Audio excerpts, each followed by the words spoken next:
حضرت علی رضی اللہ تعالی عنہ ارشاد فرماتے ہیں، شہد کے سوا ہر میٹھی چیز میں زہر ہے، اور زہر کے سوا ہر کڑوی چیز میں شفا ہے۔ مومن وہ نہیں جس کی محفل پاک ہو، مومن وہ ہے جس کی تنہائی پاک ہو۔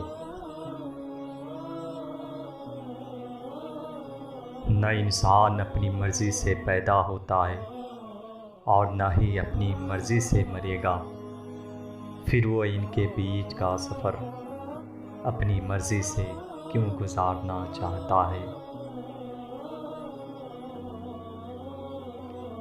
جس درخت کی لکڑی نرم ہوگی اس کی شاخ زیادہ ہوں گے۔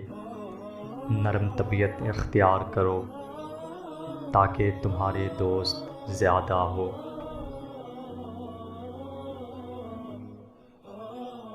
اخلاق کی قیمت کچھ نہیں دینی پڑتی ہے، مگر اس سے ہر چیز خریدی جا سکتی ہے۔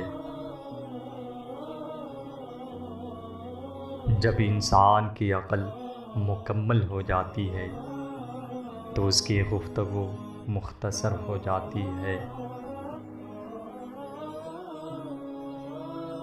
اگر کوئی اچھا لگے تو اس سے کم ملا کرو، اگر کوئی زیادہ اچھا لگے تو اسے صرف دیکھا کرو، اور اگر کوئی دل میں اتر جائے تو اسے صرف یاد کیا کرو۔